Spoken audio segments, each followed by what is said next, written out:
Hello everybody, Bob with Bob's Outdoors again.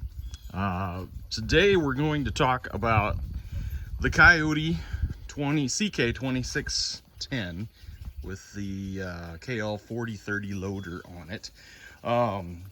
I've had this tractor now. This is going to be basically a 200-hour review, although I've got over 200 hours on it. Probably, well, actually the key's in it. We can check here. 236, I believe it's 236.6. So almost 250 hours on it already. But she's a little dirty right now. Since the building's not done for it, I thought I would just do a review on the tractor itself now. So I got this tractor 2 years ago in October. It's been awesome. It has saved me so much work. I mean, the amount of work that you can get done with this thing is just unbelievable. It's been great. I've only had one major breakdown with it, and it really, I mean, major breakdown is maybe stretching it a little bit, but it hit right in the middle of a job I was actually doing for somebody else, and it shut me down for about 3 days. Just by the time we got the service guy or my dealer out there to fix it, it was all under warranty. They were great about covering it under warranty, but under the seat you've got all these hydraulic lines down in there, and there was an O-ring that blew. I mean, simple little thing, just a little O-ring that blew, and I was running my tilling up a large garden area for a customer, and I could smell it, but I didn't notice it, you know, too bad at first, until I got to the end of the row that I was working on, and I went to lift the tiller, and hot hydraulic oil shot all over. I was wearing shorts, shot all over the back of my leg. And by the time I figured out what was going on and got everything shut down, I had basically lost pretty much all of my hydraulic fluid, which is also the hydro fluid for the hydrostat. So I was dead in the water, leaked hydraulic fluid all over. I felt bad, right in the area where this guy was going to plant his watermelons, actually. But anyway, that's a whole nother story. But yeah, that's the only major thing I've had go wrong with this thing. And like I said, it was a dumb little O-ring is all it was, and everything else has been great. When I bought it, I had them put on the controller for basically so I can run a grapple on there. That box is down there, and then trying to think, it already had been. They had already put on the rear remotes. I have honestly never used those. I don't have any equipment that uses those. Let's see, trying to think of what else I had them do. The quick hitch, put that on. Trying to think if there's anything else major that I had them do before I picked it up. I think that's about it. But yeah, I've done a few mods myself. The grill on this thing is super vulnerable, and if you guys have watched my channel, I do a lot of tree work, with branches and the grapple and everything. So I put in a little beefier grill guard there, just to protect the hood and the headlights and the grill. I've been gonna do the bottom section of that, and I just haven't had time. But other than that, I mean, it's been great. You can see underneath of it. It's been parked here for about 3 days probably. And the only fluid leaking out is out of the couplers. And anybody that's been around hydraulics or tractors in their life know that trying to find hydraulic couplers that don't leak at all is pretty unusual. I guess another thing I did, I put the saw hull on there. Can't recommend those enough either.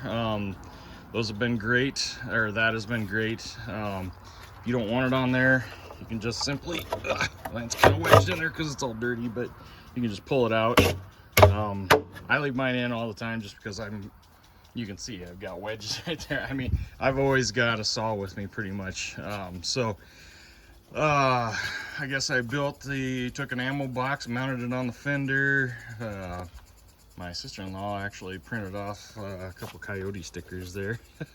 But you can copyright me if you want, I guess. But just doing a little advertising. But and I've just got, you know, all kinds of crap in there, rags and pliers and wrenches and saw scrunches and files and, oh god, you name it, extra pins, blah blah blah.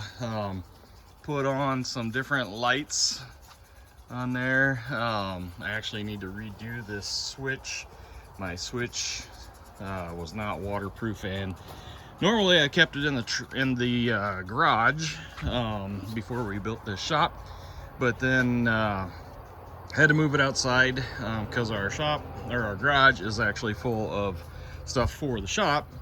And the first time it rained, that switch was not waterproof, and the switch is fried now. So trying to think, it's just been great. All these posts around here, these over here on this end right there, those I believe are 20, well, they're 30-foot posts is what they were. And without this tractor, you could do it, I suppose, but it would have been super sketchy. I guess the implements that I bought with the tractor, of course, you know, the bucket and loader came with it. I bought, I'll go out here, I can show you guys the implements that I bought with it. I bought a pair of forks. These are CID Extreme, which is Construction Implement Depot. That's the Extreme forks, little heavier duty, I guess. And then let's see. Okay, so I bought the Wicked grapple. It's a Wicked 55 from Everything Attachments. That was kind of a weird deal. I had been doing a lot of research before I bought the tractor, and I knew what grapple I wanted. I wanted the Everything Attachments grapple. My dealer did not sell Everything Attachments grapples, but he said, hey, you know what, if that's the kind you want, why don't you call Everything Attachments? He said if they will ship it to me, or to the dealership, he said we'll just include that as part of the deal, so that the same financing for the tractor and everything else applied to the grapple, which ended up saving me quite a bit of money. So I contacted Everything Attachments. I talked to Travis there. Travis is like, hey, yeah, no problem. You know, we'll do that. That's fine. So they actually sent this to my dealer, which was Regal Implement in Madison, Nebraska. And he put the package together with this grapple and that set of forks over there that we just looked at, the tractor, and all the things that I wanted done with the tractor. Got all that done for me as one package. So it was awesome. They did great. I couldn't ask for anything better. The service has been awesome. I have not, you know, I'm on a lot of the Coyote pages, and I see the issues that people have with service and things like that. And I tell you what, my dealer has been awesome. That time that I had that breakdown, I just texted him a picture of what was going on. He called me right away, said, hey, what is going on? And I told him something blew underneath the seat, lost all my hydraulic fluid. I said, I'm guessing it's a O-ring. He said that's probably exactly what it was. Sure enough, he came out there, didn't have the exact O-ring he needed, so he had to go back. And so, I mean, by the whole time everything was done and I was able to actually go get the tractor, finish up what I needed to do and bring it home, it was 3 days. So yeah. But the other implements that I have either made or bought was, I guess, first thing I bought was the tiller. And that's what I was using actually when I had my breakdown, but it wasn't anything to do with that. It was just that dumb O-ring. But yeah, this is a, I want to say Balin, but why can't I see a sticker now? Yeah, Balin 60-inch. I purchased it at TSC Tractor Supply. It's the County line. There we go. That's what I was looking at. County line, but made by Balin Manufacturing. Been super happy with it too. It does a great job. The only thing that I've had to do to this is on the side there, it's got a depth, kind of a depth gauge there. Just well, there's actually 2 bolts, but several settings on those bolts to adjust the depth.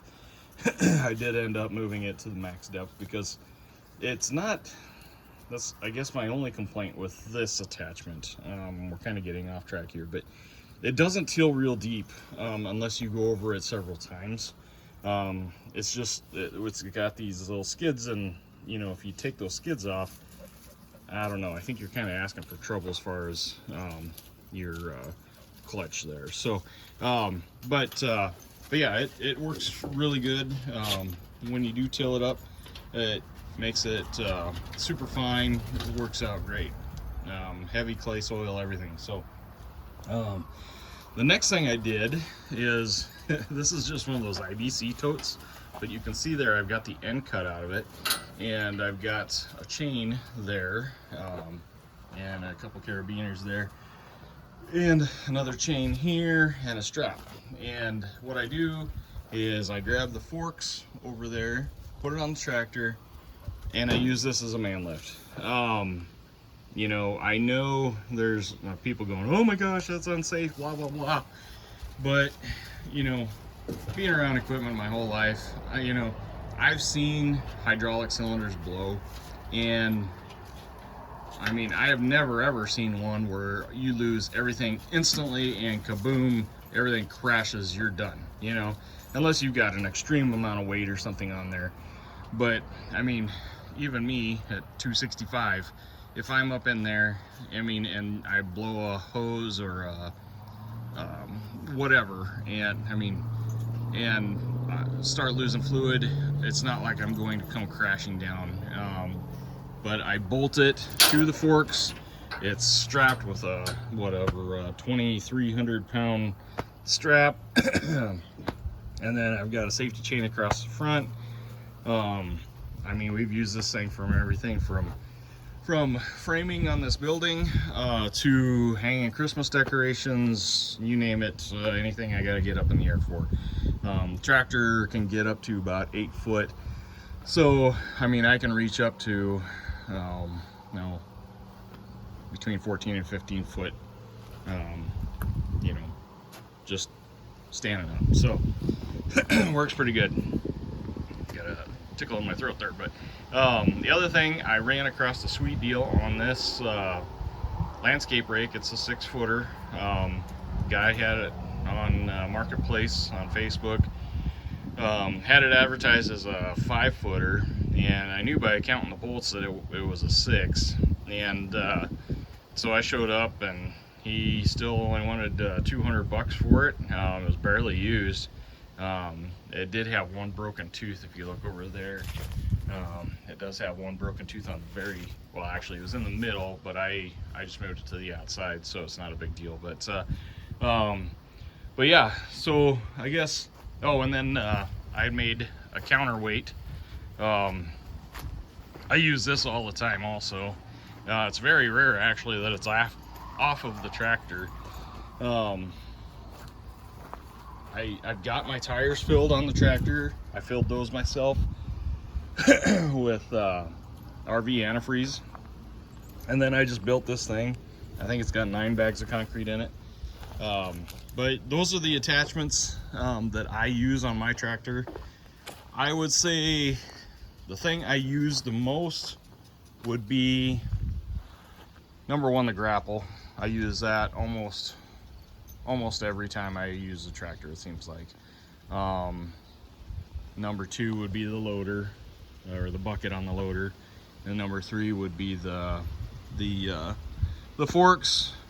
And then I would say the basket, and then the tiller, and the rake, I suppose. But getting back to the tractor itself, you know, when I was looking at tractors, I ran across Kioti, and I had looked at New Hollands, Kubotas, trying to think, I mean, John Deere's, you name it. Massey Ferguson. I actually almost bought a Massey Ferguson, and I'm glad I didn't now. But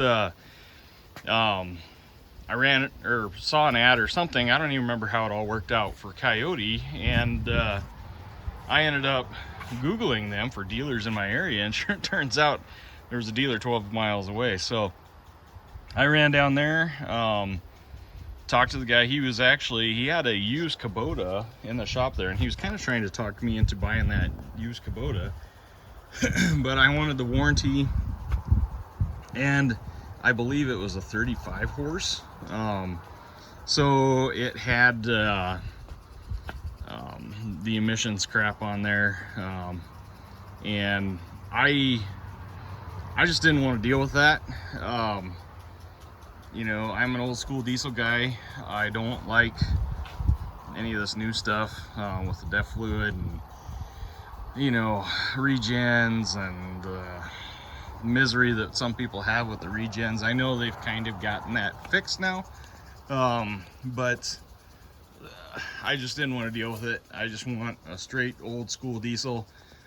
And honestly, someday with these Daedong 26 horse diesel engines, if I wanted to turn up the fuel on it and bring it up to 35 horse, you know, I think I could probably do that pretty safely. This engine that's in this thing, and the 26 horse, is basically just a dialed down 35 horse. So you could do it. I mean, the dealer, I mean, he actually even said that, you know, but he said, you know, he wouldn't do it until the warranty's up. So, I mean, that's why I haven't done it. But I guess if you're looking at, you know, Kiotis, I would give them a serious look. The thing that really drew me to it, number one, the 26 horsepower diesel with no emissions stuff, no regens. The other major thing for what I use mine for was the lift capacity on Kiotis compared to any other tractor this size. It was higher. I liked that.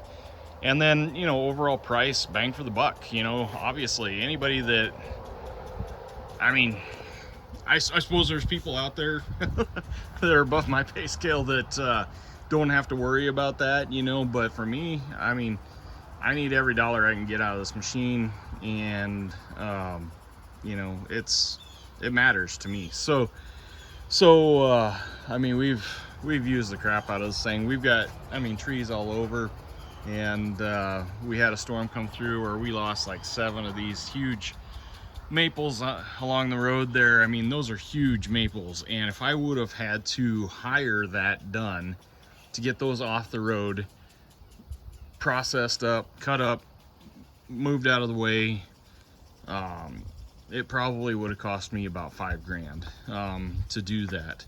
And then also, you know, just setting these posts and the work that we've used it for that, and firewood, and I mean, you name it, it has already paid itself off in my book in 2 years. You know, I know price has gone up in 2 years, but the overall aspect of it, I guess, to me, it hasn't gone up that much. I have been following Kioti and their pricing, along with other things, Kubotas, and those are kind of the two that I've been really watching, just because I would not mind buying a UTV, either the Kioti K9 or the Kubota Sidekick. So I've been watching, you know, and trying to get either one of those machines right now is almost impossible. But yeah, I just wanted to do a quick review on this thing. I have nothing bad to say about this machine. I would buy another one in a heartbeat. And you know, I'm putting on a little over 100 hours a year, you know, so I guess take that for what it's worth. You guys can determine if that's, you know, something that matters to you, and you know, use it as you want. So like I said, if you have any questions or anything, leave a comment down below, and I will answer you back. All right, thanks guys, bye.